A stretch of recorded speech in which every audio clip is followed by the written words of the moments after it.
अधिकारी आणि सर्व शेतकरी बंधू आणि भगिनींनो, मी प्रशांत काटे मंगळवेढा साहेब आपल्या सर्वांचं या प्रशिक्षणामध्ये स्वागत करतो. सर्वप्रथम आपण जी आय हा विषय घेतला आणि ह्या विषयाचे पहिले मार्गदर्शक व्याख्याते आमचे गुरुवर्य आदरणीय प्राध्यापक गणेश जी उगरे सर यांनी काल दिवसभर आपल्या सर्वांना मार्गदर्शन केलेलं आहे. त्यांच्या मार्गदर्शनानंतर मी बोलणं म्हणजे थोडंसं चुकीचं होतंय, पण तरी सुद्धा हरकत नाही. मी जे काही केलं किंवा जे मला जे वाटतंय त्याबद्दल थोडंसं मी या आजच्या प्रशिक्षणामध्ये थोडासा विचार व्यक्त करण्याचा प्रयत्न करतोय. सर्वप्रथम आपण पाहिलं आहे की जी आय सगळीकडे आता थोडीफार चर्चा आता वाढीस लागलेली की हे काय आहे जी आय. बरं ती जी आय त्या वस्तूलाच का मिळते, त्या पदार्थालाच का मिळते, त्या घटकालाच का मिळते.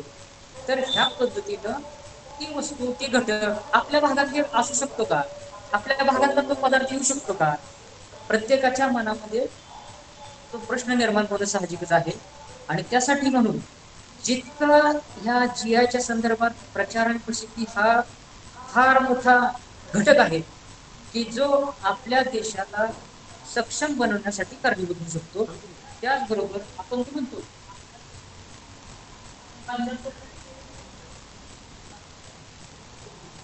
त्याच्यानंतर पुन्हा ते आलं 54%. आणि आता 54% सुद्धा आता कमी होईल म्हणजे जेणेकरून शेती प्रधान असलेला आपला देश शेती प्रधान सोडून शेतीचं क्षेत्र आपलं कमी कमी होत चाललेलं आपल्याला पाहायला मिळतं. त्यामध्ये आता ते क्षेत्र कमी होते म्हणून तिथलं उत्पादन कमी झाले का आपलं, तर नाही, उत्पादन त्या पद्धतीने आपलं वाढलेलंच आहे. परंतु ह्या सगळ्या गोष्टींचा विचार करता आपण जर शेती करताना त्याच्यात आपण जे कुठले आपल्या घटक आहेत आपल्याकडचे ते घटक आपण सगळ्यात महत्वाचे म्हणजे आता एखाद्या भौगोलिक भागाची परिस्थिती कशी आहे, त्या परिस्थितीमध्ये तो कशा पद्धतीनं आपण कॅमेरा बंद झालाय आय थिंक. काटे सर.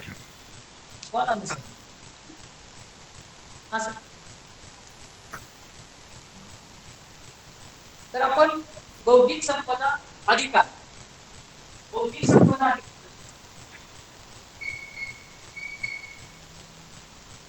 आता बौद्धिक संपदा अधिकाराला इंग्रजीमध्ये आता हा आयपीआरचा कायदा साधारणतः भारतात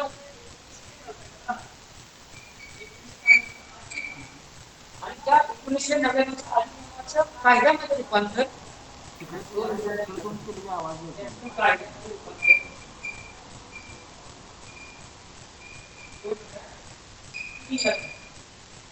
आता 2003 ला कायद्यामध्ये रूपांतर झालं, मग त्याच्यानंतर असं काय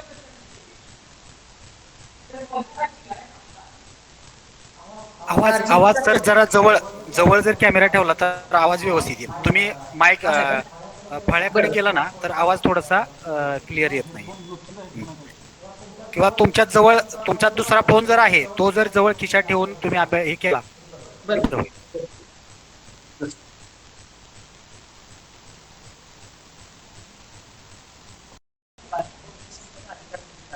तर बौद्धिक संपदा अधिकारचे 5 प्रकार. आता त्यामध्ये पेटंट.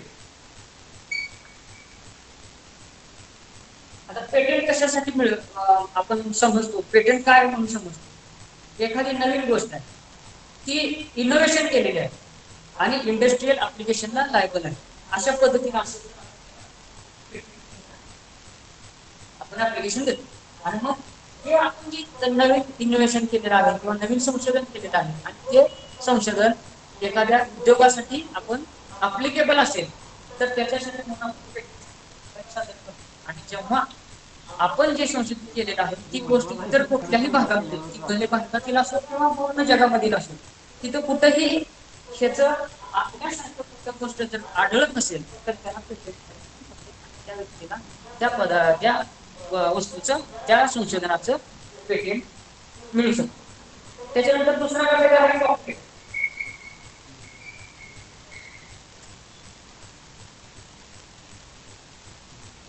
आता कॉपीराईट मध्ये काय की ओरिजिनल घटक आहे आणि तो ओरिजिनल काही काम केलेलं असेल आणि त्या कामाचं ते एखाद्या लेखकाला एखाद्या लेखकाने ते लिहिलेलं असेल किंवा त्याच्याबद्दलच काय पुस्तक तयार केलेलं असेल तर त्याचे कॉपीराईट अधिकार त्या लेखकाला राहतात. आता त्यात उदाहरणार्थ आता आपण दहावीच्या पुस्तकामध्ये मॅटर सेमच असतो परंतु वे ऑफ एक्सप्रेशन म्हणजे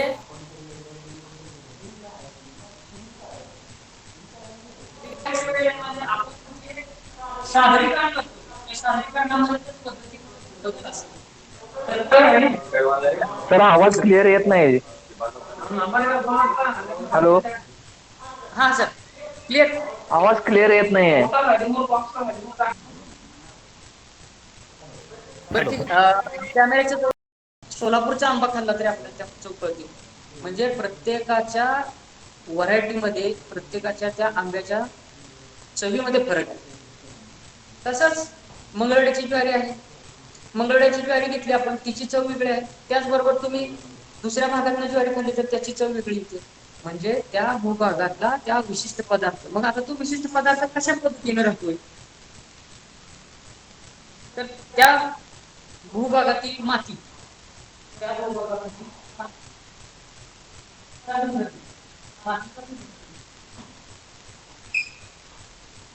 त्याच्यानंतर त्या भूभागातील पाण्याचा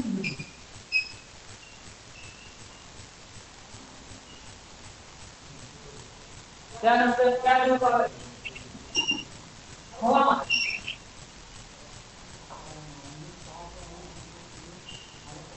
आणि त्या भूभागातील शेतकऱ्याचे लोक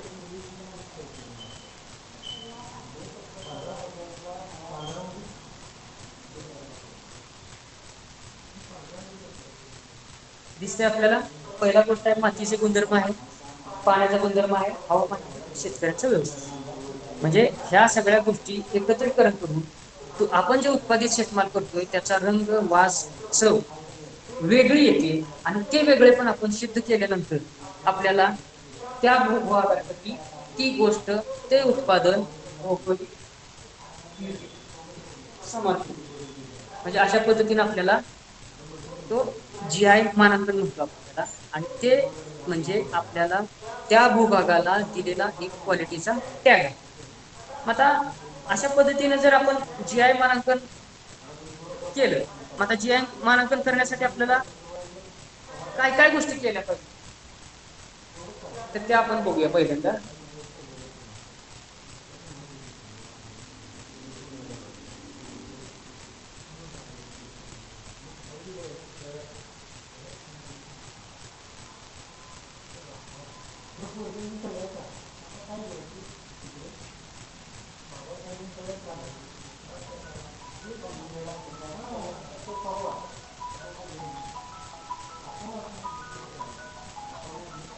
पहिली गोष्ट म्हणजे आपण एखादा पदार्थ उत्पादन करत असेल तर तो पदार्थ आपण साधारणतः कशा पद्धतीने करतो, त्याचं उत्पादन कुठल्या पद्धतीने घेतो किंवा त्या उत्पादनाचा कुठल्या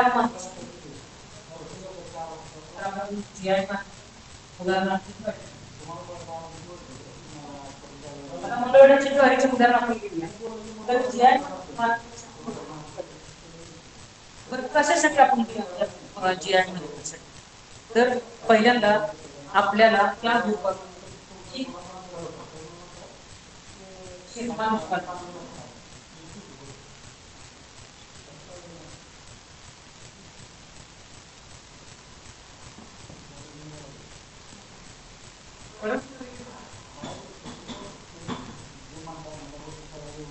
घेतलं जातं. त्याचबरोबर त्या भूभागातील मातीचा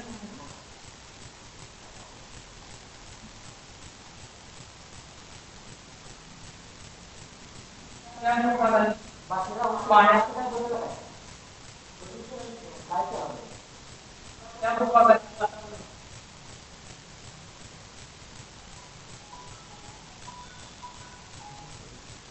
आता हे मंगळवाडाचं जे शिवार आहे संपूर्णतः दुष्काळी पट्ट्यामधलं आहे.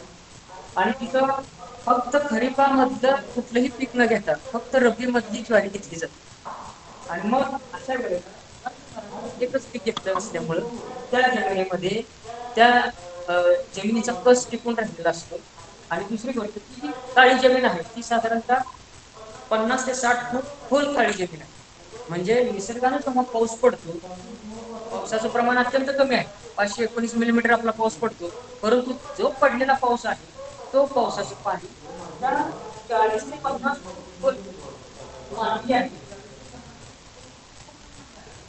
तर त्या पाण्याचं स्टोरेज केलं जातं. आणि जेव्हा जेव्हा वातावरणात पाणी कमी होतं तेव्हा त्या भूभागातलं पाणी त्या ठिकाणा उपलब्ध होतं. आपण मागे एकदा आठवतं तुम्हाला गणपती दूध पितो या पद्धतीनं कॅपिलरी ऍक्शन ना ते पाणी वर येत होतं.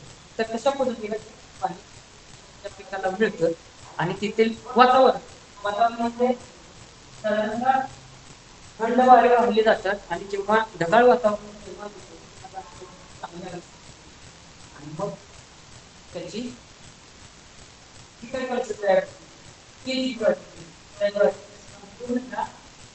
तुमचा मातीच्या गुणधर्म पाण्याचा पाऊस आणि शेतकऱ्यांचं परंपरेनं जी काही पद्धती उत्पादन पद्धती वापरली करून जेव्हा त्या ज्वारीला काय होते तर विशिष्ट चव येते. विशिष्ट चव जेव्हा आपण भाकरी खातो तेव्हा तुम्ही अशा 2-3 ठिकाणच्या वेगवेगळ्या ज्वारीच्या भाकऱ्या करा आणि त्या भाकरी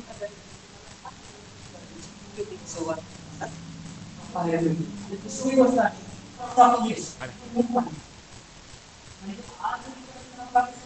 तयार केली आणि उद्या सकाळी जर तुम्ही खाण्याचा प्रयत्न केला तर ती ज्वारीची भाकरी तुम्हाला मऊच असलेली म्हणजे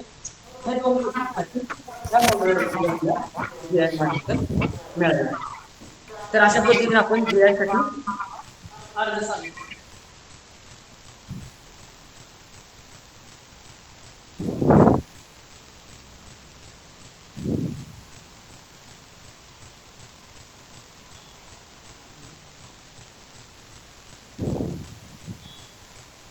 तर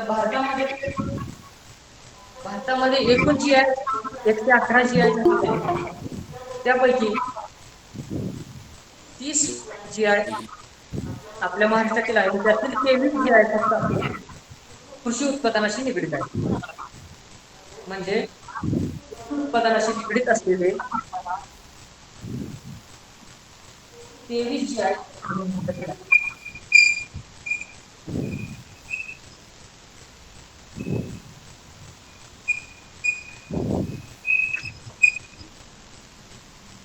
आता ते 23 जी आहे पैकी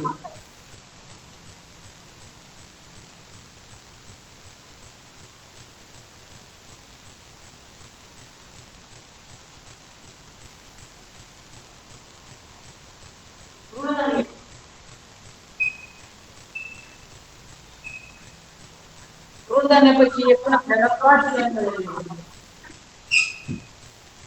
तृणधान्यातली 5 जी आहे आपल्याला मिळालेले आहे. त्यामध्ये मंगळवार ज्वारी हा त्यातलाच एक घटक आहे. आजरा घनसाळ होता आपल्याकडे आजराचा घनसाळ तांदूळ आहे. त्याचबरोबर मुळशीचा आंबेमोहर तांदूळ आहे. आजरा घनसाळचा आणि मुळशीच्या आंबेमोहरचा दोघांचाही चव आणि रंग वास वेगवेगळा असल्या कारणानं त्यांना वेगवेगळ्या जी प्राप्त झालेला आहे. त्याचबरोबर वाडा तांदूळही त्यामध्ये आहे आणि भंडाऱ्याचं चिन्नूर तांदूळ. तर अशा पद्धतीनं तृणधान्यामध्ये कडधान्यामध्ये नवापूरचा तुरडाळ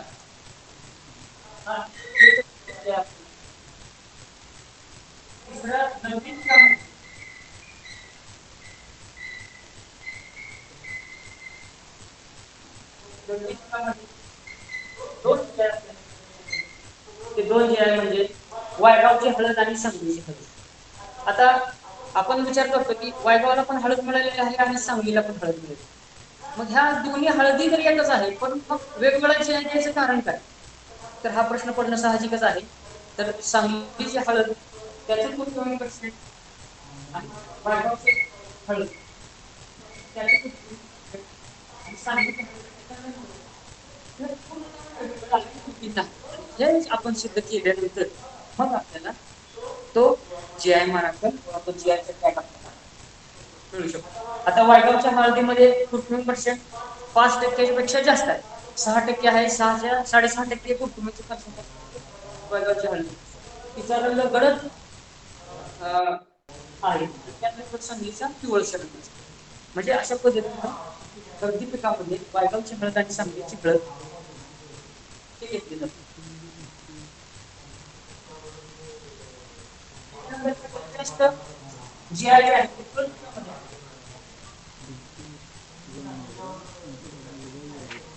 आता फळ पिकामध्ये नाशिकची द्राक्ष आहे, त्याचबरोबर सोलापूरचं डाळिंब आहे, सिंधुदुर्ग वेंगुर्लाचा काजू आहे, सिंधुदुर्ग रत्नागिरीचा कोकम आहे, त्याचबरोबर देवगडचा हापूस आहे, नागपूरचा संत्राच आहे, त्याचबरोबर जालन्याचा मी गोड संत्रा आहे, जळगावची केळी आहेत, पुण्याचा अंजीर आहे, पुरंदरचा गोलवड डहाणूचा चिक्कू आहे, महाबळेश्वरची स्ट्रॉबेरी आहे, बीडचा सीताफळ आहे आणि मराठवाड्याचा केशरांबा आहे. अशी एकूण सर्व हे फळपिके त्या GI मध्ये आहेत.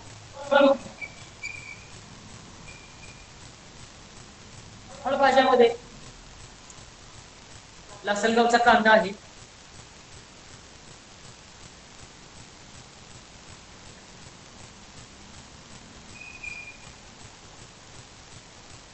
त्याचबरोबर अलिबागचा पांढरा कांदा,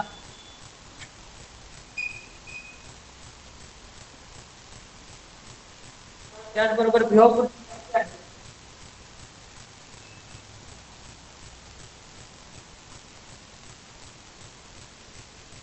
त्याचबरोबर साताऱ्याचा वाघा तेवढा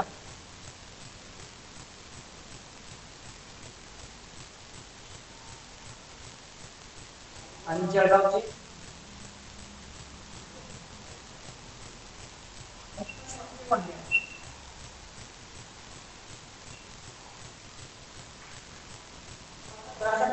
फळभाज्यामध्ये सुद्धा आपल्याला जवळजवळ 5 GI आपल्याला प्राप्त झालेले आहे. त्याचबरोबर पदार्थामध्ये सुद्धा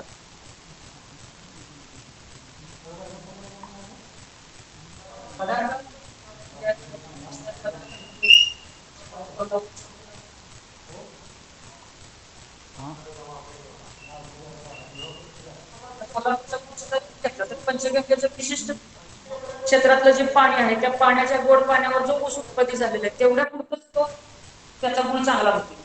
तिथून जरा थोडस तुम्ही अंतर तिथून पलीकडनं गेलं तर तिथून जे काही उत्पादन ऊस होतं त्या ऊसापासून केलेलं गुळ आणि तिथे केलेलं गुळ या दोघांचा चवीमध्ये फरक पडतो. म्हणजे मूळतः GI टॅग आपल्या पदार्थाचा रंग, वास आणि चव ह्या 3 महत्वाच्या गोष्टीवर आपल्याला आयडेंटिफाय किंवा ते वेगळे पण आपल्याला सिद्ध करायचे आहे, जेणेकरून आपल्याला तो GI मिळू शकतो.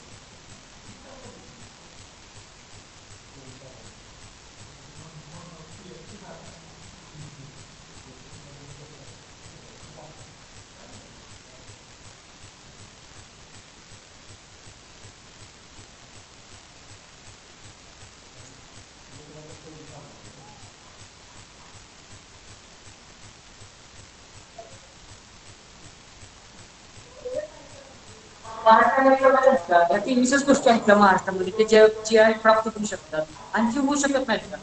तर आणखी खूप सारे GI आपल्या महाराष्ट्रामध्ये होऊ शकतात आणि ते करण्यासाठी आपल्या सगळ्यांनी कृषी विभाग असेल, कृषी विभागाचे प्रयत्न सतत चालू आहेत, त्याचबरोबर शेतकऱ्यांनी सुद्धा त्यामध्ये पुढाकार घेतला पाहिजे, शेतकऱ्यांचे गट एकत्र आले पाहिजेत आणि त्या माध्यमातून GI साठी ऍप्लिकेशन करण्यासाठी किंवा आमचा हा पदार्थ, आमचा हा उत्पादन, आमचं हे पीक त्या GI होण्यासाठी पात्र आहे हे जरी सांगितलं तिथून पुढे मग कृषी विभाग त्या पद्धतीनं सहकार्य करतो. मागे जे GI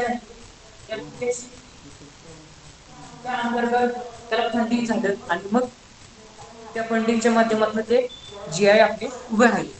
तर तशा पद्धतीने नाविन्यपूर्ण गोष्टी ह्या ज्या गोष्टी आहेत त्या GI साठी प्राप्त.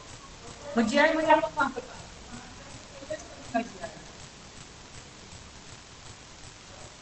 आपला शेतकऱ्यांचा दृष्टिकोन आपण GI माझ्या पदार्थाचा माझ्या भूभागातल्या गोष्टीचा GI होऊ शकतो हे आपण लक्षात घेतलं. तर पहिल्यांदा आपल्याला आपल्या भूभागातील जो विशिष्ट पदार्थ असेल, आता मंगळवेढ्याची ज्वारी घेतली आम्ही, परंतु मंगळवेढ्याच्या ज्वारी बरोबर आणखी मंगळवेढ्यात दुसरं काही नाहीच का? आहे. काय आहे? तर जे पावसाच्या पाण्यावर जमिनीमधून जे कंद असतात, दरवर्षी ते कंद जमिनीच्या खाली असतात, पाऊस पडल्यानंतर त्या जमिनीच्या कंदातून वेल बाहेर येतो आणि वेल बाहेर आल्यानंतर त्या वेलाला छोटी छोटी फळं लागतात. आपण त्याला काय म्हणतो? कडवंची अशी म्हणतो. आणि हे कडवंचीचं पीक आहे, हे भाजी म्हणून खाल्लं जातं, परंतु भाजी म्हणण्यापेक्षा रानभाजी आहे. आणि रानभाजीमधलाच तुमच्या आरोग्यदायी देखील आहे. म्हणजे जे पित्त प्रकृती असतील किंवा आपले शरीराचे काय महिलांचे सगळे आजार असतील तर ह्यासाठी अत्यंत उपयुक्त अशी ही रानभाजी आहे. मग ही रानभाजी तिचं जे वैशिष्ट्य आहे, तिला कुठल्याही पद्धतीने पेरलं जात नाही किंवा तिची कापणी केली जात नाही, पण तरी सुद्धा ती नैसर्गिकरित्या उगवते आणि नैसर्गिकरित्या संपते आणि पुन्हा पुढच्या वर्षी पुन्हा पावसाच्या तोंडाला ती पुन्हा उपलब्ध होती. म्हणजे अशा पद्धतीनं एक पदार्थ आणखी आमच्या तालुक्यामध्ये जो आहे की तो GI मानण्यासाठी आपण सादर करू शकतो. तशाच पद्धतीने आपल्या भागामध्ये तसंच एखादी रानभाजी असू शकते, एखादं पीक असू शकतं किंवा एखाद्या पिकावर प्रक्रिया करून केलेला एखादा पदार्थ, जसा आपण कोल्हापूरचा गुळ घेतला तर तशा पद्धतीनं आपला तो पदार्थ करता येऊ शकतो. तर त्या दृष्टिकोनातून आपण सगळ्यांनी मिळून हा सगळा म्हणजे प्रयत्न केला पाहिजे की जणू हे जे GI आहे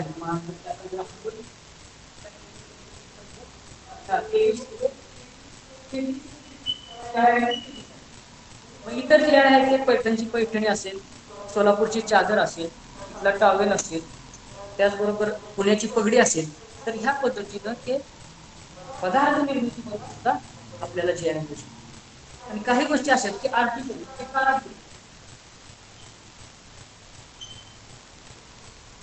पूर्वी असं म्हटलं जायचं की धोतर तयार केलेलं धोतर घडी घातल्यानंतर आपल्या एका काडीच्या पेटीमध्ये बंद करू शकतो. म्हणजे काय की त्या वेळेच्या त्या विणकरांची त्या ह्यांची एक कला होती आणि ते पारंपरिक कला जोपासलेली असेल आणि त्यामध्ये ते कारागीर त्यात बसत असतील आणि ही कला किंवा ही कारागिरी ही कला ही कला सिद्ध करून आपण देऊ शकलो तर ते सुद्धा आपल्याला GI होण्यासाठी पात्र राहू शकतो. फक्त GI मिळवताना सगळ्यात महत्वाची गोष्ट आपल्याला पाहिजे ती म्हणजे GI हा एकट्या कुणाला GI मिळतो कुणाला तर त्या विशिष्ट भूभाग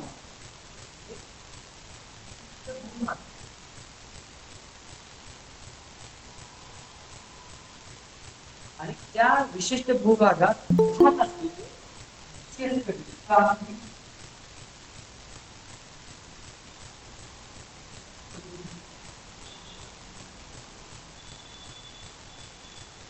त्या भूभागात भागातील ते कारागीर देखील असू शकते. म्हणजे विशिष्ट भूभाग आहे, त्या विशिष्ट भूभागामध्ये विशिष्ट प्रकारचं उत्पादन घेतलं जातं आणि ते विशिष्ट प्रकारचं उत्पादन आम्ही कसं घेतोय तर आम्ही समूहानं. म्हणजे आपण मगाशी म्हटलं की एखाद्या व्यक्तीचं काही संशोधन असेल तर ते कुठे जाईल? पेटेंटमध्ये जाईल. पण हे कुठे जाईल? आपला विशिष्ट भूभाग म्हणजे आता मंगळवेढा तालुक्याचा नकाशा धरून घेतला तुम्ही उदाहरणार्थ, आता तुम्हाला दाखवतो तो नकाशा दिसतोय का बघा, क्लिअर दिसतोय? तर ह्यामध्ये जो डार्क एरिया दाखवलेला आहे, डार्क एरिया दाखवलेला आहे, दिसतोय? क्लिअर दिसतोय? आडवं करता जो डार्क एरिया दिसतोय तो मेजर एरिया आहे आणि जो अस्पष्ट दिसतो तो एरिया आहे तो मायनर एरिया आहे. म्हणजे ह्याच्यामध्ये आपण असं केलं मेजर एरिया आणि मायनर एरिया. म्हणजे आणि साधारण क्षेत्र म्हणजे ज्या भूभागामध्ये मातीच्या खोली अत्यंत 60, 70, 80 फूट खोल आहे त्याच्या काळ्या रानामध्ये फक्त ज्वारी आणि ज्वारी घेतली जाते. अल्टरनेट पीक फक्त आपण पीक बदल कशासाठी करतो की ह्या वर्षी ज्वारी घेतली असेल तर पुढच्या वर्षी त्या शेतात हरभरा घेतो, कारण त्या शेताचा त्या जमिनीचा पोत टिकून राहावा, त्या जमिनीमध्ये त्याचा उत्पादन क्षमता त्याची टिकून राहावी वेगळ्या म्हणजे पीक पद्धतीच्या मध्ये बदल करतो. तर अशा पद्धतीने परंतु समजा एखाद्या शेतकऱ्याकडे 5 एकर जमीन असेल तर 5 एकरातले 2.5 एकर त्याने ह्या वर्षी ज्वारी केली, त्याच रानामध्ये तो पुढच्या वर्षी हरभरा करतो आणि इकडच्या ज्या रानामध्ये हरभरा करतो तो ज्वारी घेतो. म्हणजे काय, जमिनीचा कस जो मूळ आहे तो टिकवून ठेवण्यासाठी प्रयत्न करतो. त्याचबरोबर जे निसर्गाने जे देणगी दिलेले आहे की पाऊस आपल्याला कमी आहे, तुम्ही कुठल्याही फळाला बघा, एखाद्या फळाला जर पाणी कमी मिळालेलं असेल, आपण द्राक्षाचं जरी पीक घेतलं, एखाद्या पिकाला पाणी कमी मिळालं तर त्या फळामध्ये साखरेचं प्रमाण वाढतं आणि गोडी वाढते. तो फायदा इथं लागू पडतो की जे निसर्गाने दिलं की इकडच्या भागाला पाऊस कमी गेला म्हणून पाऊस कमी पडला म्हणून शेतकऱ्यांनी पीक ऍक्सेप्ट केलेलं आहे की जी ज्वारी कमी पावसात सुद्धा चांगल्या पद्धतीचं उत्पादन करू शकतो. तर अशा पद्धतीने आपल्याला जी आहे करू शकतो विशिष्ट भागाला पद्धतीने. माझा समूह मी एक उत्पादक शेतकरी, पण मी एकटा जी आहे मानक करण्यासाठी अर्ज सादर करू शकतोय का, तर नाही. आपल्याला समूह म्हणजे आपण जी काही उत्पादन करणारे शेतकरी आहोत, ज्वारी असेल किंवा कुठलंही पीक असेल, तर ते पीक उत्पादन करताना जेव्हा आपण सगळेजण एकत्र येतो तर एक विचारणा एकत्र आल्यानंतर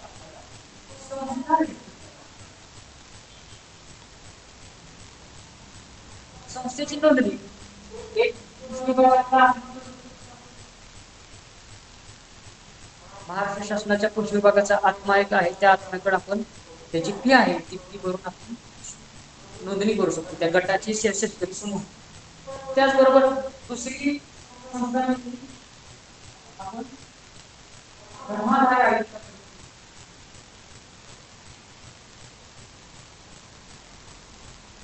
आपले उद्देश काय आहे, आपल्या भूभागातील शेतकऱ्याचा फायदा करून घेतो, त्या पद्धतीने आपण संस्था रचली. मग ही संस्था ह्या संस्थेच्या अर्ज सादर मग अर्ज कुठं सादर करायचा, बौद्धिक संपदा विभाग जो भारत सरकारचा बौद्धिक संपदा विभाग आहे त्या विभागाचे साधारणतः 4 ठिकाणी कार्यालय, मुंबई,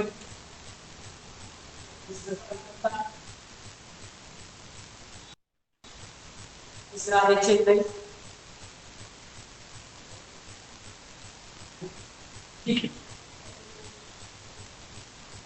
मग अशी आपण सांगितलं जीआयएस बाकीचे जे आहे पेटंट झाले कॉपीराइट असेल तर 4ही ठिकाणी आपण अर्ज सादर करू शकतो. परंतु फक्त जीआय साठी म्हणजे आपण सादर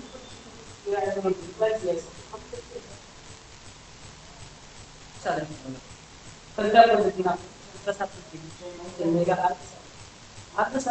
चेन्नईसाठी कुठं सर, चेन्नईसाठी कशासाठी आवाज व्यवस्थित लक्षात येत नाही. हॅलो सर, हा आवाज, बौद्धिक संपदा विभागाची जी कार्यालय आहेत 4, हा हा तर त्या 4 कार्यालयामध्ये आपण मगाशी सांगितल्याप्रमाणे पेटेंट, कॉपीराइट, त्याच्यानंतर ट्रेडमार्क, ट्रेड रिलेटेड यासाठी अर्ज सादर करू शकतो. परंतु जीआय मान्यतेसाठी फक्त बौद्धिक संपदा विभागाचा जो चेन्नईची शाखा आहे त्या ठिकाणी आपण त्या कार्यालयामध्ये जीआय सामूहिक पद्धतीने आपण भौगोलिक निर्देशांक मिळवतो, त्यासाठी आपल्याला चेन्नईच्या कार्यालयाकडे अर्ज सादर करायचा. अच्छा, हा हा म्हणजे जीआय साठी ऍग्रिकल्चर, जीआय साठी फक्त आपण चेन्नईच्या संस्थेकडे ऍप्लिकेशन करू शकतो. अर्ज सादर करायचे. येस. मग अर्ज सादर केलं, आपण पहिल्यांदा काय केलं, शेतकरी सगळे आपण एकत्र आलो, म्हणजे आपल्याला आपण एक आयडेंटिफाय केलं की आपलं हे पीक वेगळं आहे, आपल्याला माहित आहे की आपल्या ह्या पिकाचं वैशिष्ट्य पण वेगळं आहे, आपल्याला ह्या पिकाचं आपण त्याचं वैशिष्ट्य वेगळं पण कसं सिद्ध केलं, आपल्या पिकाचा रंग वेगळा आहे, आपल्या पिकाची चव वेगळी आहे, त्याचा वास वेगळा आहे, त्या पद्धतीनं. आणि मग हे सगळं बदल तर आपण त्या पीक आपण निवडतो आणि मग त्या पिकाचं GI साठी आपण प्रयत्न करतो. मग GI साठी प्रयत्न करताना आपल्याला माहिती आहे की आपले जे शेतकरी उत्पादक शेतकरी आहेत त्या सगळ्यांना समूहाने एकत्रित आणतो. समूहाने एकत्रित आणल्यानंतर एक आपण संस्था स्थापन करतो. ती संस्था स्थापन केल्यानंतर आपण अर्जदार म्हणून त्या संस्थेच्या माध्यमातून आपण चेन्नईच्या कार्यालयामध्ये बौद्धिक संपदा विभागाचं जे चेन्नईचं कार्यालय आहे तिकडे आपण अर्ज सादर केल्यानंतर आपलं जे काय वैशिष्ट्य आहे आपले जे माझे घटक आहे तर आपण त्या पिकाचं वैशिष्ट्य प्रत्येक पिकाचे वैशिष्ट्य कुठले आहे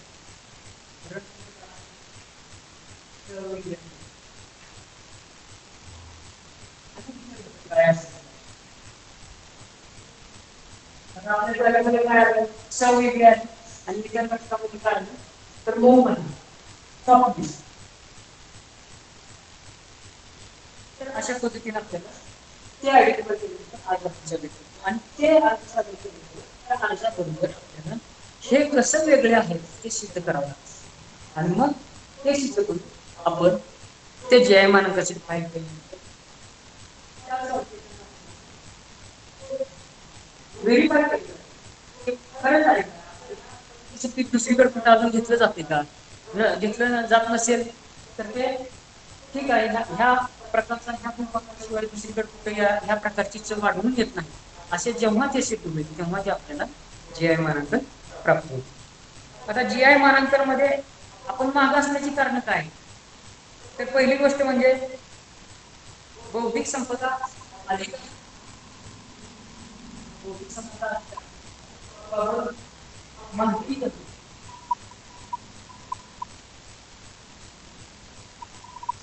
दुसरं आपलं पदार्थ उत्पादन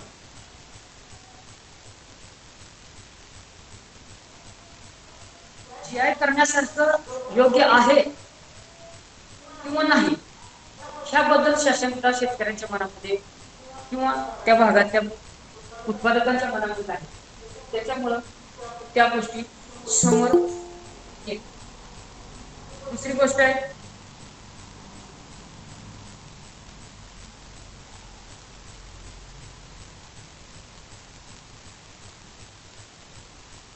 त्या भागातले काय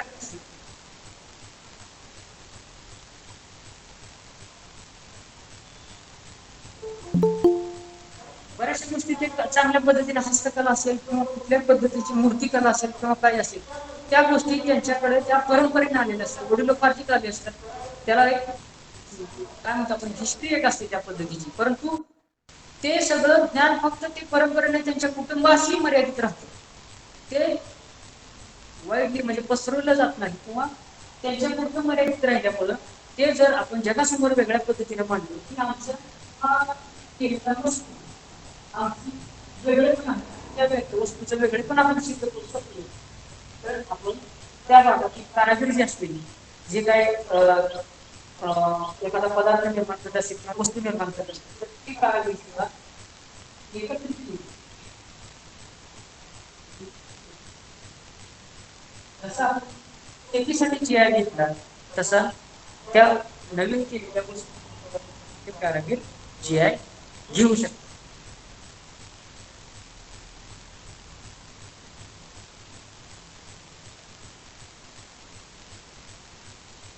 आणि सगळ्यात महत्त्वाचं कारण आहे की आता GI मिळाला GI मिळाला काय वेगळी तयार झालेली आहे का स्वतंत्र बाजार म्हणजे शेतकरी काय विचार करतोय की हा GI मिळाला म्हणून त्याचं काय त्याच्यामध्ये दरात फरक पडलाय का दरात जर फरक पडलेला नसेल तर मग मी कशासाठी ते GI साठी धडपड करू हा एक जेव्हा आम्ही मंगळवेढ्याच्या ज्वारीसाठी GI म्हणून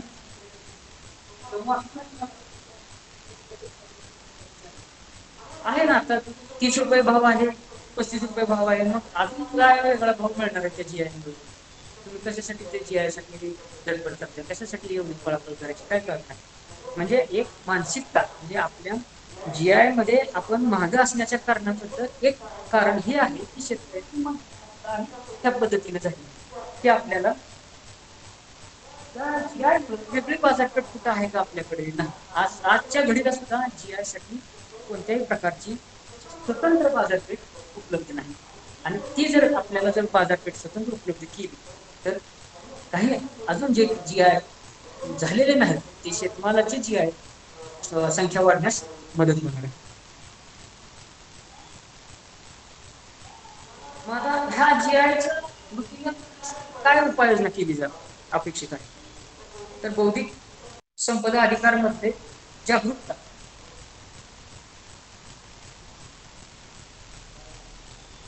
आता जागरूकता कशी निर्माण केली पाहिजे. जागरूकता निर्माण प्रचार आणि प्रसिद्धी. प्रचार आणि प्रसिद्धी.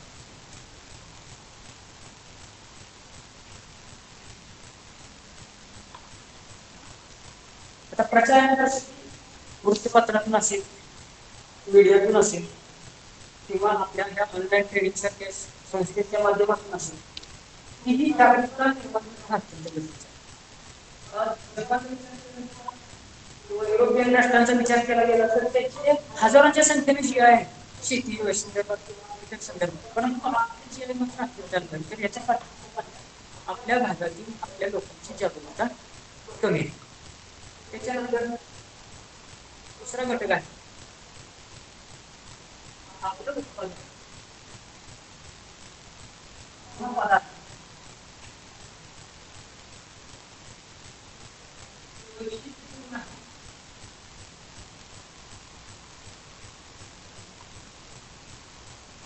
आपला पदार्थ उत्पादन वैशिष्ट्यपूर्ण आहे हे आपण जाणून घेत नाही किंवा त्याचे पैसे वेगळे पण आहे ते सिद्ध करण्याचा प्रयत्न आपण करत नाही.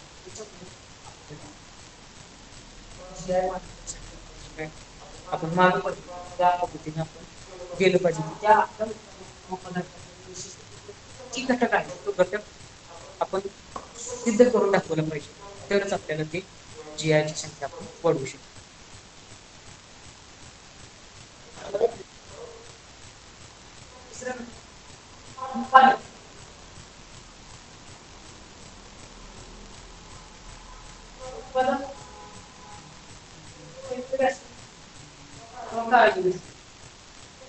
हे उत्पादकांचा दृष्टिकोन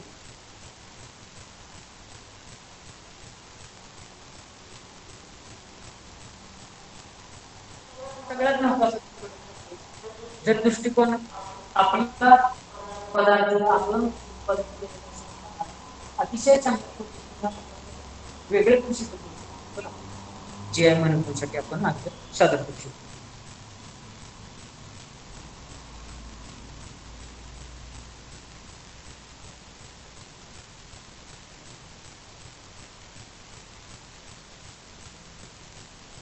आता आपण एखाद्या जीआय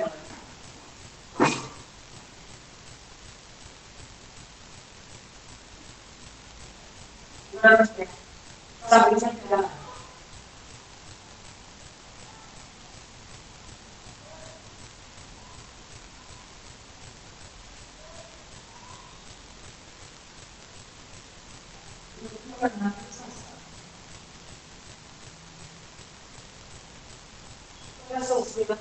त्या जीआयच्या संदर्भात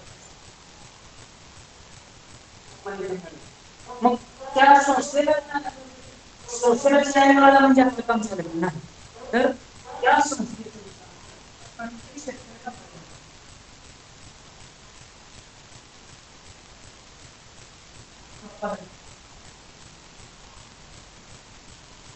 त्यासाठी काय केलं पाहिजे. ऑथराइज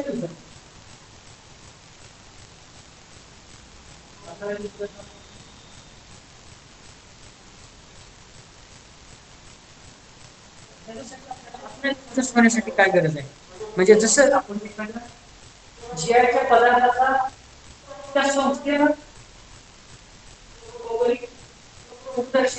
मान्यता मिळाली त्याचबरोबर प्रत्येक शेतकऱ्यांना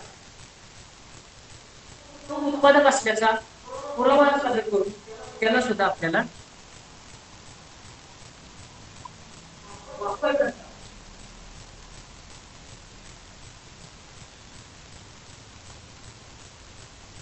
म्हणजे संस्थेच्या माध्यमातून प्रत्येक त्या भूभागातील तो GI चा वापरकर्ता म्हणून मान्यता मिळू शकते ती केव्हा मिळू शकते तर त्याच्यासाठी एक प्रोसिजर आहे.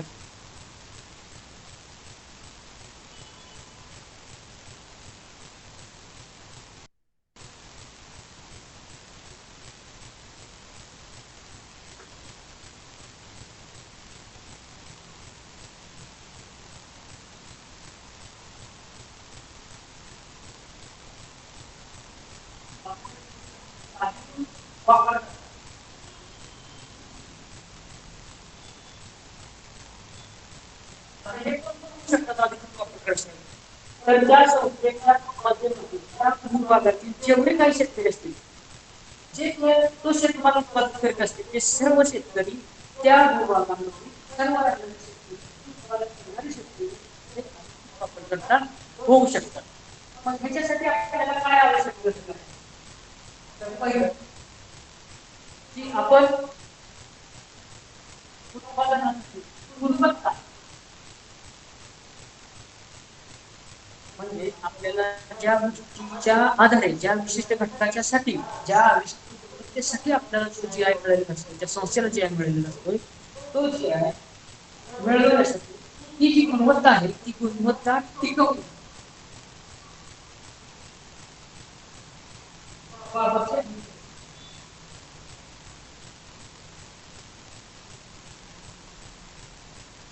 हे अधिकृत वापरता करण्यासाठी पहिलं बंधन आहे. दुसरं आपला जो शेतीचा पुरावा आपला 7 असेल 8 असेल आता ह्यामध्ये सुद्धा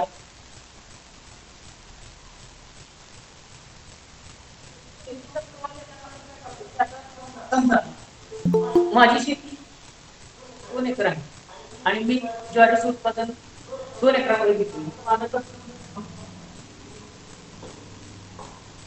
परंतु माझी दुसरी मला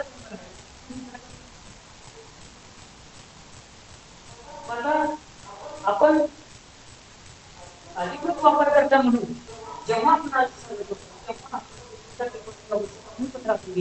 त्याचबरोबर शेतीचा पुरावा म्हणून 7 पण आहे जेवढ्या त्या 7 असतील म्हणजे एक एकर आपण घेऊ शकतो म्हणजे जेवढे 7 आपल्याला त्या उत्पादनात समजा 110 मध्ये ह्या वर्षी मी करते मग तुम्ही पुढच्या वर्षी 120 गटामध्ये करणार मग प्रत्येक वेळेला तुम्हाला ऑथरायझेशन दुसऱ्यांदा नोंदणी करण्याची आवश्यकता नाही त्यासाठी म्हणून आपल्याला 7 त्या 7 शेती पण पाहून त्या 7 ते पीक असणं महत्वाचं पीक नोंद अत्यंत महत्वाचं आणि असं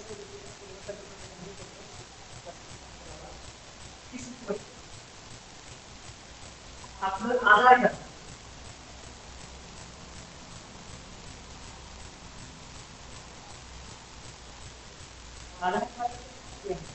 एक आपली आयडेंटिटी आहे हे शेतकरी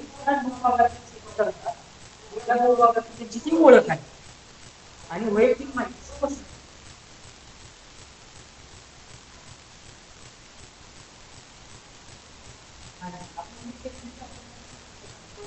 माहितीचे घोषणापत्र आणि त्या घोषणापत्रामध्ये आपलं नाव असेल गट नंबर असेल क्षेत्र असेल उत्पादन असेल वाण असेल मोबाईल नंबर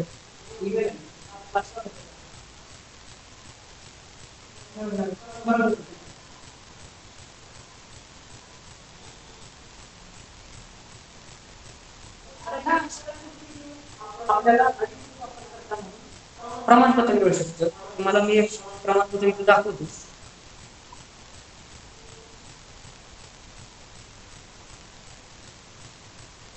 दिसते का आता ह्या प्रमाणपत्रामध्ये भारत सरकार भौगोलिक उत्कर्षण रजिस्ट्री पार्ट बी आता हे ऑथराइज युजरचं सर्टिफिकेट ह्या वैयक्तिक शेतकऱ्याच्या नावाने दिले. हे मंगळा ज्वारी म्हणून आहे. आणि इथं सांगितलं, इथं काय certificate that authorized user has been registered in the name of, मग ह्या शेतकऱ्याचं नाव येतंय. तिथं आपण जे आधार कार्डवर जो पत्ता दिलेला असतो तो पत्ता तिथं दिसतोय. आणि अशा पद्धतीनं आणि मग तुमचा वर्ग कुठला आणि कुठल्या तारखेला दिले आणि कुठल्या ह्याच्यासाठी दिले, अशा पद्धतीनं हे वैयक्तिक प्रमाणपत्र आपल्याला मिळतं. आणि मग हे वैयक्तिक प्रमाणपत्र घेतलं तर आपलं काम संपलं का? आपण ज्या मिळाला त्या संस्थेने ज्या मिळाला त्या संस्थेच्या शेतकरी प्रमाणपत्र घेतलं, मग इथं काम आपलं संपलं तर अजिबात नाही. तर इथून खऱ्या अर्थानं इथून पुढचं काम सुरू होतं की याच्यासाठी आपल्याला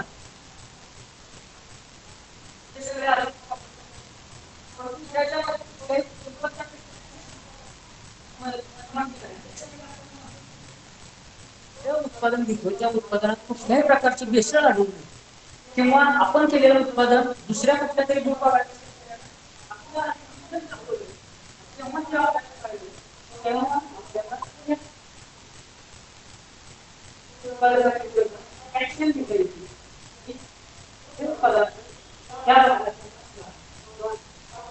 त्या भागात जे विशिष्ट ओळख असते ती विशिष्ट ओळख ह्या पदार्थांमध्ये नाही म्हणून आपण त्याच्यावर कायदेशीर ऑब्जेक्शन घेऊ शकतो आणि ते त्याच्या विक्रीत आपण रद्द करून थांबवू शकतो. तर अशा पद्धतीने आपल्याला जी आय नोंदणी केली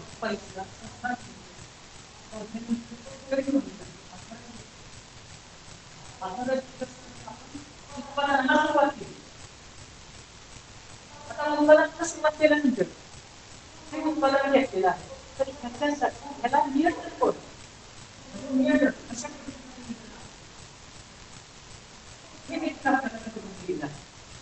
त्याच्यामध्ये पहिली गोष्ट जी तुमची संस्था आहे त्या मान्यता मिळालेली आहे या मान्यता प्राप्त संस्था त्या संस्थेला एक पदाधिकारी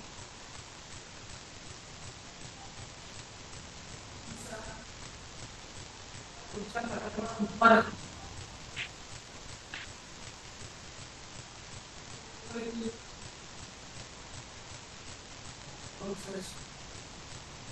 त्याच्यानंतर तिसरा कृषी तज्ञ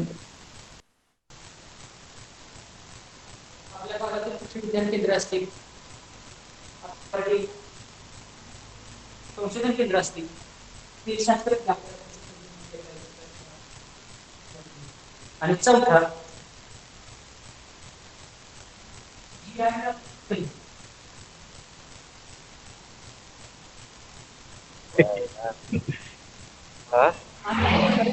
जणांची बॉडी नियंत्रण त्या भूभागाच्या आपण हे करतोय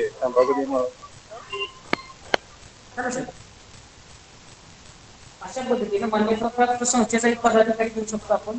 उत्पादकांपैकी 2 सदस्य असतील, कृषी तज्ञ असतो आणि जी आय तज्ञ, अशा 4 जणांची आपण नियंत्रण बॉडी तयार करतो. आणि हा नियंत्रण बॉडी हे जे काही रजिस्टर ऑथराइज युजर्स आहेत त्या रजिस्टर ऑथराइज युजर्सवर नियंत्रण ठेवलं जातं. त्याचं नियंत्रण कशात होतं की त्या भूभागामध्ये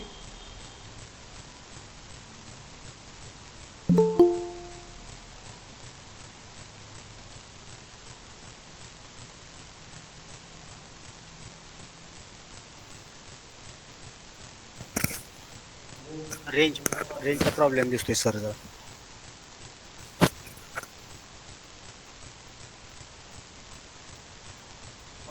हॅलो.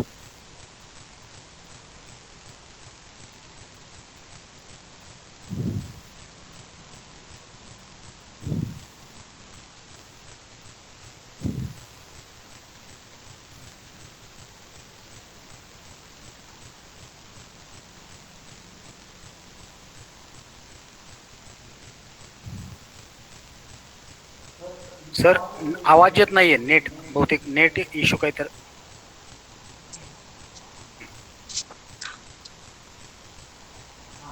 हा. Voice is audible, sir? Yes, yes, yes, sir. Okay, okay. There are some participants who are communicating with each other. request them to keep quiet, sir. Yes.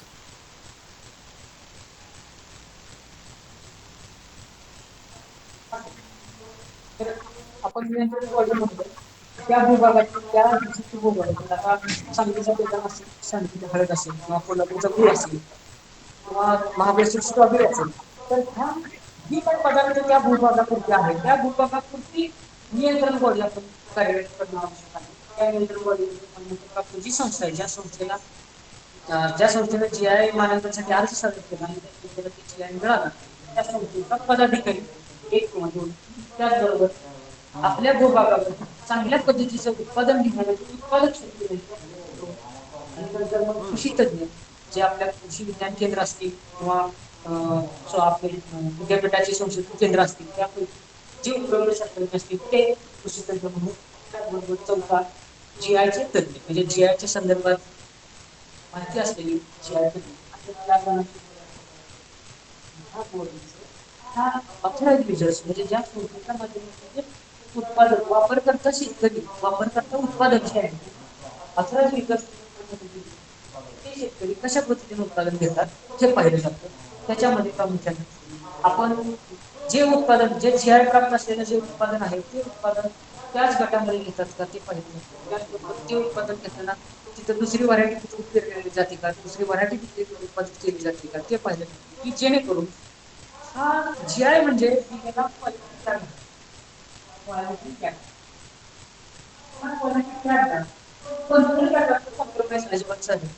म्हणजे जो तुम्हाला ज्या गोष्टीसाठी ज्या विशिष्ट घटकासाठी जी आय दिलेला आहे ते भारतासाठी दिलेला आहे आणि मग तुमचं वेगळे पण आहे आणि असं असताना उत्पादन घेतलं गेलं तर आपल्याला तो ऑथराइज जर जरा सर माईकच्या जवळ थोडस आवाज तुटतोय जास्त.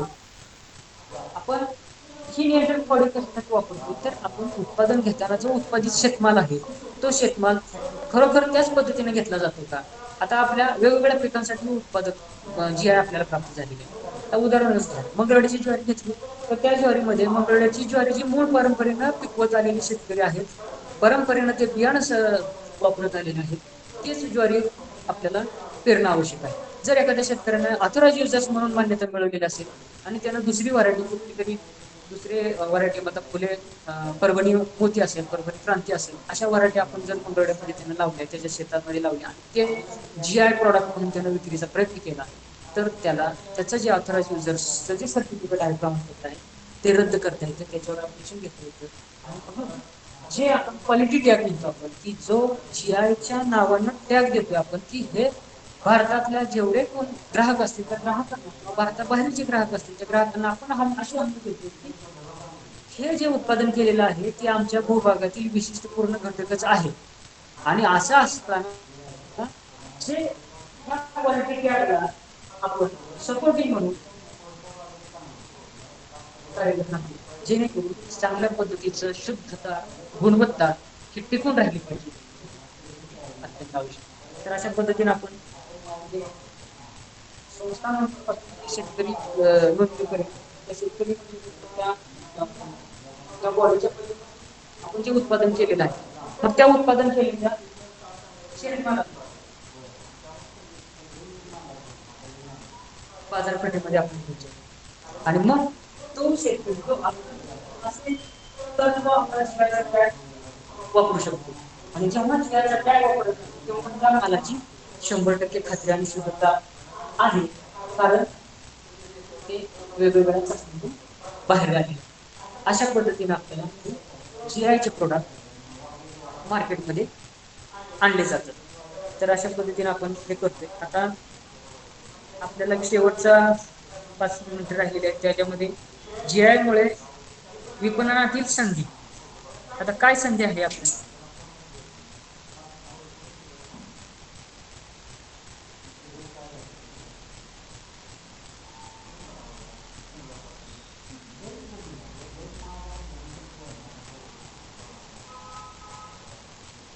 विपणनातील संधीमध्ये पहिली गोष्ट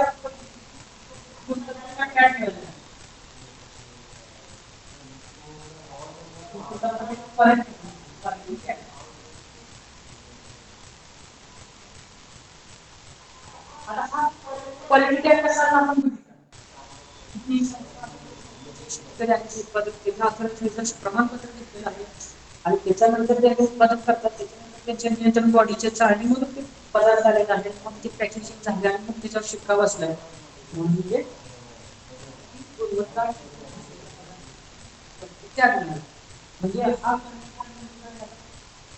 एक गुणवत्ता आणि शुद्धतेची 100% खात्री असल्याचा पुरावा झाला आणि म्हणून मार्केटमध्ये जेव्हा हा पदार्थ अशा पद्धतीचे पदार्थ येतील तेव्हा आपण डोळे झाकून आपण असा पदार्थ खरेदी केले तरी हरकत नाही हा एक जीआयचा सगळ्यात महत्वाचा घटक आहे. त्याच्यात आपल्याला उपलब्धता आहे दुसरी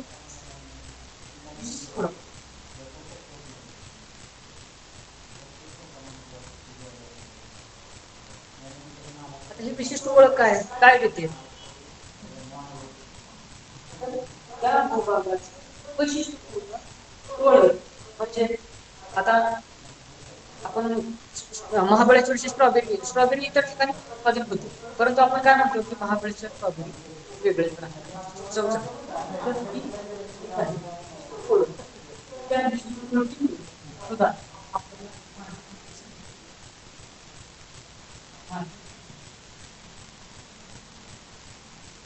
त्याच्यानंतर आणखी काय पाहिजे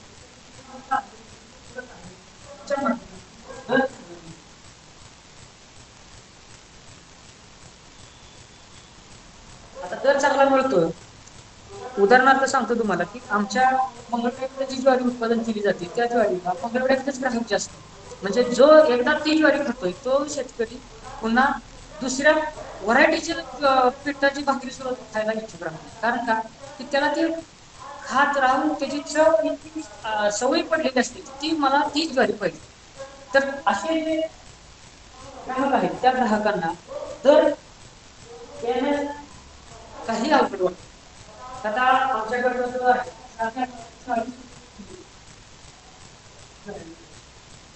मग बाहेर बाहेर मार्केट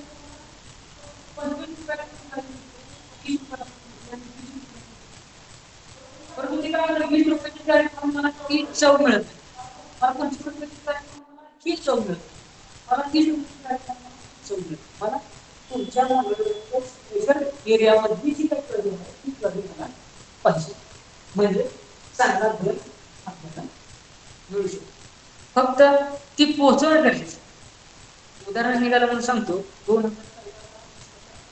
आपल्या मंगळवेढ्याच्या शेतकऱ्यांची ज्वारी घेऊन 10 टन ज्वारी घेऊन तांदूळ महोत्सव भरवला जातो कोल्हापूरमध्ये त्यासाठी मी शेतकऱ्यांना घेऊन तिथं आलेलो होतो तांदूळ महोत्सवमध्ये एक नवी ज्वारी आम्ही ठेवली होती तेव्हा ती ज्वारी बघितल्यानंतर अट्रॅक्टिव्हनेस नाही आहे त्याच्यात म्हणजे ज्वारीचे दाणे अतिशय सुंदर दिसतात अतिशय पांढरशुभ्र दिसतात आणि चमकदार दिसतात असं अजिबात नाही पण जेव्हा तिथं येणारा प्रत्येक जण विचारायचा ज्वारी बघायचा ना ही काय साधारण वाटते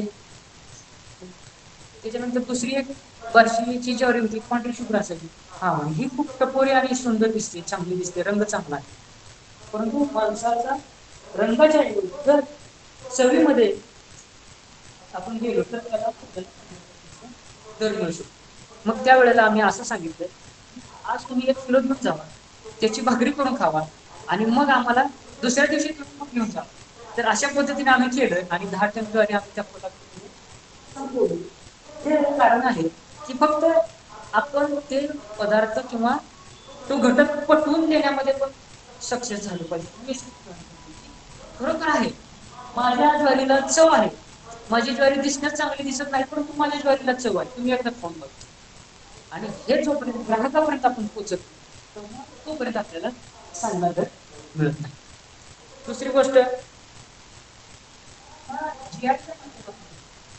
आता ही ज्वारी जर आपण समजा इंग्लंडला पाठवली अमेरिकेला पाठवली तर त्याला अजून ह्याच्यापेक्षा जास्त दर मिळू शकतो कारण तो घेणारा ग्राहक वेगळा आहे आणि मग ही भारताच्या बाहेर जाते तेव्हा ती एक प्रकारचं आपल्याला परकीय चलन देखील आपल्याला मिळवून देऊ शकते काय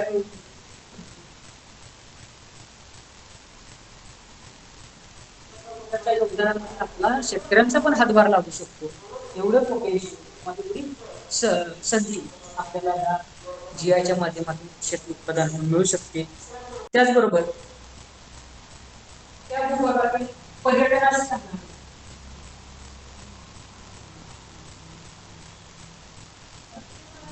पर्यटन शेत उत्पादन आणि पर्यटनाचा काय संबंध येतोय? बरोबर आहे. कारण आपण उत्पादन करणार आहे आता ही नुसती काजू उत्पादन आणि मग माझ्याकडे कोण पर्यटनाला येईल? बरोबर आहे.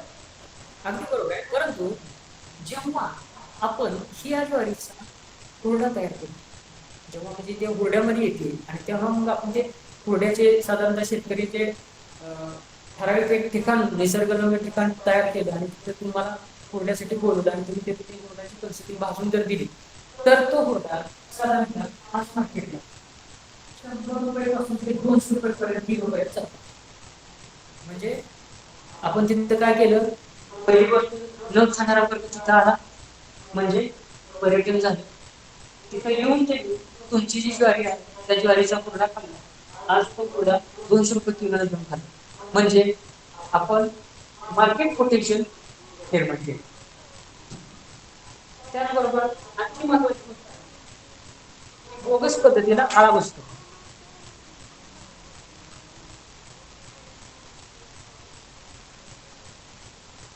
बोगस पद्धतीला आळा म्हणजे काय बोलतो की जे उत्पादन आपण घेतो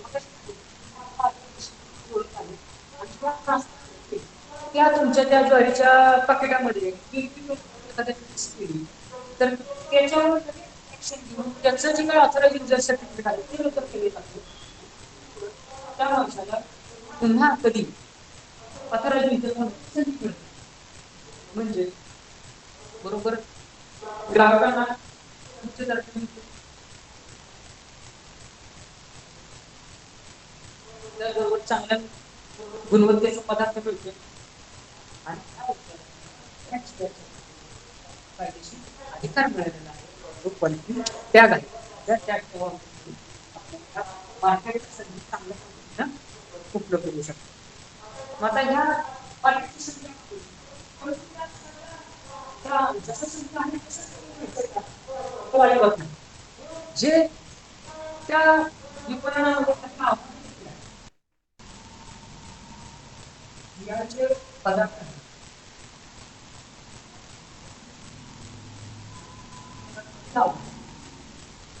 आता पहिलं समूहाने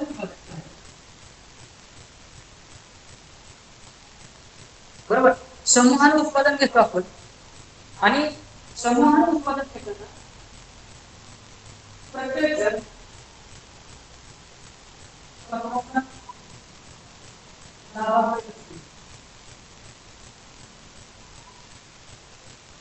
तर स्वतःचा लाभ जास्त पर्यंत जातं. समूहाने उत्पादन केलं पाहिजे.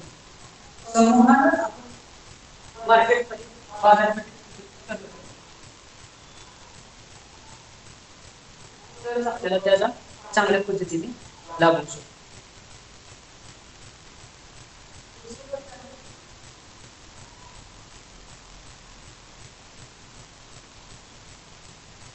स्वतंत्र बाजारपेठेचा अभाव.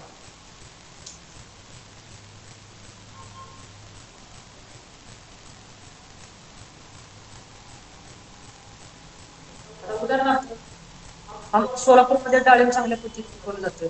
परंतु डाळिंबाचं मार्केट जे आहे सोलापूर असेल सांगोला असेल ज्या ठिकाणी मोठ्या प्रमाणात डाळिंबाची विक्री खरेदी केली जाते त्या मार्केटमध्ये गेल्यानंतर हे जी आयचं प्रोडक्ट आहे ह्यांचा वेगळा लिलाव अशा पद्धतीनं अजून देखील महाराष्ट्रामध्ये नाही भारतामध्ये अशा पद्धतीने कुठल्याही पद्धतीनं विक्री व्यवस्थापनामध्ये उपलब्ध नाही. तर ती आपल्याला बाजारपेठ उपलब्ध व्हायला पाहिजे. आम्ही त्यासाठी प्रयत्न केला. पुण्यामध्ये जो एक बाजारपेठ आहे त्या बाजारपेठेला आमचा जो पदार्थ आहे डाळिंब आमचं सोलापूरचं डाळिंब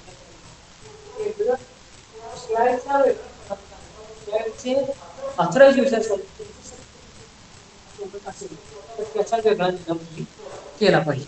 म्हणजे जेणेकरून ते फळ मार्केटमध्ये विक्री केली पाहिजे. आपण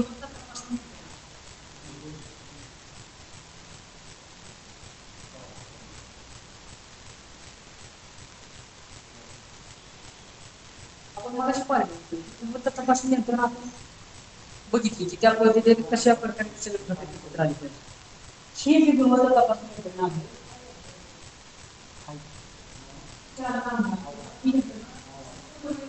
चांगली पाहिजे त्यासाठी आता प्रत्येक उत्पादक शेतकरी आहे समजा भूभाग आहे आपला साधारणतः 40,000 हेक्टरचं क्षेत्र आहे आणि त्या 40,000 क्षेत्रामध्ये ही यंत्रणा प्रत्येक ठिकाणी प्रत्येक प्लॉटला जाणार त्यांच्या त्या प्लॉटची तपासणी करणार म्हणजे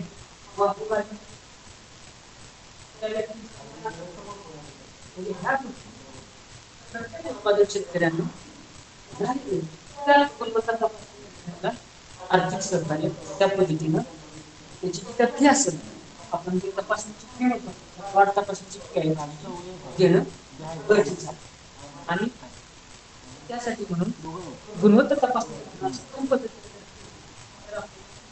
त्यातलं एक आव्हान आपण कमी करू शकतो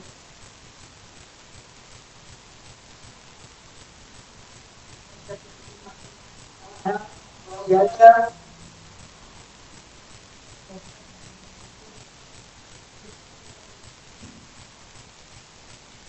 सरांना विनंती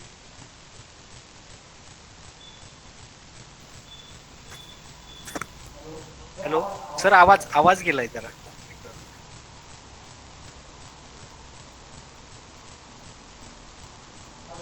हॅलो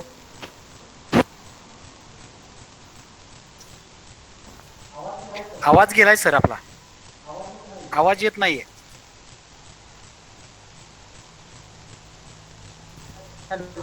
हा काठी सर आवाज गेला होता हो येस येस जरा माईक आता जवळ घेऊन बोलला तरी आपण चालेल सर मला वाटतं फळ्याचं काम झालं असेल माईक जवळ घेऊन मोबाईल जवळ घेऊन आपण कम्युनिकेशन साधलं तर बरं होईल रेंजचा प्रॉब्लेम दिसतोय अरे किती वेळ झाला हॅलो झालंय सर झालंय टाइम झालेला आहे पण शंका समाधान वगैरे घेऊया आपण हा काही प्रश्न असतील तर सर थोडासा आवाजाचा प्रॉब्लेम आला खरं लेक्चर आपलं एकदम उत्कृष्ट चांगल्या पद्धतीने आपण समजावून दिलं जी आम्हाला भाषा समजते त्या भाषेत आपण समजवण्याचा एकदम चांगला प्रयत्न होता थोडासा आवाजाचा मात्र प्रॉब्लेम थोडा राहिला पण काय हरकत नाही आपण तो कधी ना कधी नंतर भरून काढूया पण किमान एक प्लॅटफॉर्म आपण विभागातल्याच एका व्यक्तीनं पुढाकार घेऊन एक तयार केलेला आहे हे खरं एक चांगलं काम आहे तर मला वाटतं आपण ही शंका समाधानासाठी सेशन आता खुलं करूया काही मंडळींना प्रश्न असतील तर जरूर विचारावेत लेफ्ट होऊ नका कृपया कोणी लेफ्ट होऊ नका पुन्हा मग प्रेझेंटी घेतली जाईल शेवट न जाणो न कमी संख्या झाली तर हा काही प्रश्न असतील तर विचारा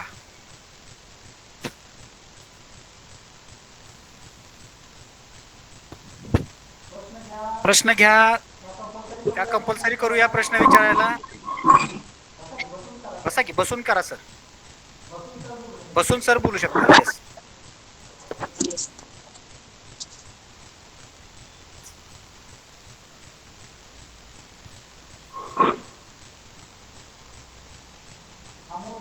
अमोल कोरे प्रश्न विचारा तुम्ही अमोल कोरे आहेत का त्यांना काढून टाकले नसेल तर प्रेझेंटी लावू नका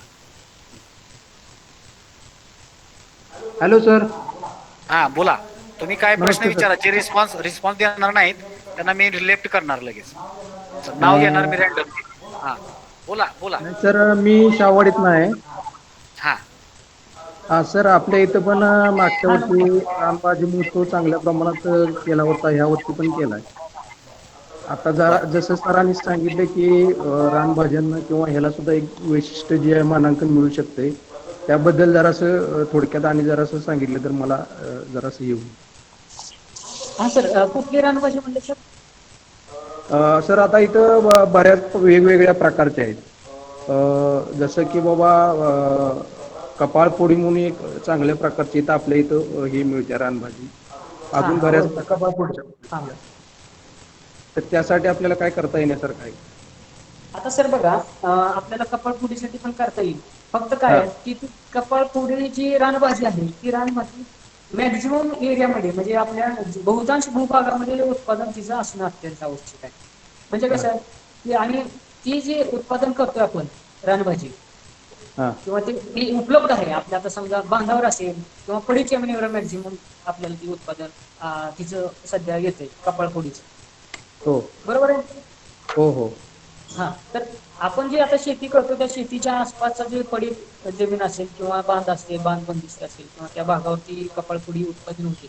परंतु ह्या कपाळपुडीचं उत्पादन आपण समूहानं जी आहे त्या घेतो, म्हणजे समूहानं शेतकरी जे आपले आहेत ते सगळे एकत्र येणं आणि त्या पद्धतीनं ती कपाळपुडीचं वैशिष्ट्य हा. आपण ते सिद्ध करून घेणं, ह्या गोष्टी जर आपण केल्या तर ते कपाळपुडी अवश्य GI मानांकनाला जाऊ शकते. काहीच अडचण नाही. Okay, thank you sir.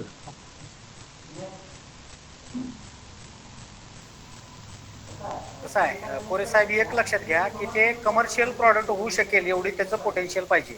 पाहिजे. झोंबीत पकडून आपल्याला उंदीर काढणं म्हणजे नको आहे. थोडक्यात ते लार्ज स्केलवर असावं, प्रॅक्टिकल असावं आणि त्यात काहीतरी वैशिष्ट्य असावं, वैशिष्ट्य आहे. एक आयडेंटिटी वेगळी आपण करू शकलो किंवा होणार असेल तर आपण ते करू शकतो. आता तुमच्याकडे करटोली सारखा जो एक आहे भाजी, तर त्याला भरपूर स्कोप राहील. किमान तुम्हाला त्याचं क्षेत्र विस्तार ह्या सगळ्या गोष्टी तुम्हाला करून मॅक्झिमम एक समूह जर केला आणि तेवढं उत्पादन तुम्ही घेऊ शकला आणि त्याचं जर GI रजिस्ट्रेशनसाठी प्रयत्न करू शकला तर ते मोठं काम होऊ शकते. करटोली मला वाटतं आपला पश्चिम पट्टा जो आहे, कोल्हापूरचे पश्चिम भाग किंवा सातारा किंवा सातारामधला शिराळा तालुका वगैरे जर असेल वरचा भाग हाय रेनफॉल एरियाचा, तर त्या एरियामध्ये आपले या सीझनला भरपूर प्रमाणात करटोलीचं येऊ शकते. आणि तिच्या आरोग्यासाठी पण खूप चांगले आहे. आरोग्यदायी आहे, पित्तनाशक आहे, त्यामुळे तो पदार्थ GI योग्य आहे. बरोबर. Okay sir. ओके. नेक्स्ट कोणाला आहेत प्रश्न घ्या, पुन्हा कंपल्सरी करूया. जरा सुमोटो ज्यांना करायचं आहे अशा मंडळींनी पुढे या. हा बोला. उर्मिला नाही असं मॅडम बोला. हा, नमस्कार सर. खूप छान माहिती दिली तुम्ही. आता मी पन्हाळ्या भागात, आमच्या इकडे उन्हाळी नाचणी केली जाते गटातर्फे. काय म्हणा? हा हॅलो. हा बोला बोला मॅडम, आवाज येतोय तुमचा. सलग प्रश्न बोला. हा, उन्हाळी पन्हाळा नाचणी घेतली तालुक्यामध्ये जाते. उन्हाळी नाचणी घेतली जाते. उन्हाळी काकडी. हा, मग त्यासाठी ना, हा नाचणी, मग तिथं ऍक्च्युली 2 गट आहेत. मग जरा तुमचा नंबर मिळाला तर बरं होईल अधिक माहितीसाठी. डायरेक्ट मी नंबर मॅडम शेअर करतो कॉन्टॅक्ट ग्रुपवरती. करायला. नंबरचं सोडा, तुम्हाला काय प्रक्रियेला अडचण येते ते अगोदर विचारून घ्या. मी नंबर वगैरे बाकीचं आपल्या ग्रुपमध्ये हे सगळ्या गोष्टी होत राहतील. हा चालेल. फक्त सर डॉक्युमेंट वगैरे ह्याच्या संदर्भातच मला विचारायचं होतं. आता समूह जरी असला तर प्रत्येक शेतकऱ्याचं 7/8 लागणार का? हॅलो. 7/12 सर बोला. शेतकऱ्यांचा समूह स्थापन करा. आपले जे आत्मा आहे सर गेला. गट ऑलरेडी रजिस्टर आहे त्यांचा. एक मिनिट हा मॅडम, त्याचा आवाजाचा जरा थोडासा प्रॉब्लेम दिसतोय. येतील परत येतील आपल्याकडे. मॅडम पण हा अत्यंत चांगला प्रयत्न राहील तुमचा. तुम्ही जर लीड घेतलं तर आपल्याला नाचणीला कोल्हापूरच्या एक चांगलं नाविन्यपूर्ण महत्त्व निर्माण होईल आणि एक त्या शेतकऱ्यांसाठी तुम्ही एक मोठं योगदान देऊ शकता. त्याच्यामुळे मला वाटतं तुम्ही कृपा करून त्या क्षेत्रात जास्त लक्ष घाला आणि एक चांगलं काम तुमच्याकडनं अपेक्षित आहे. बरं, तुम्ही या विषयाच्या निमित्तानं चांगले. हा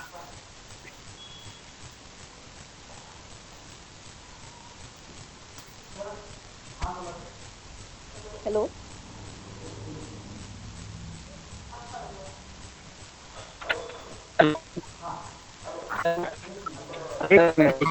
एक मिनिट जरा सरांना. हा येतोय सर, बोला.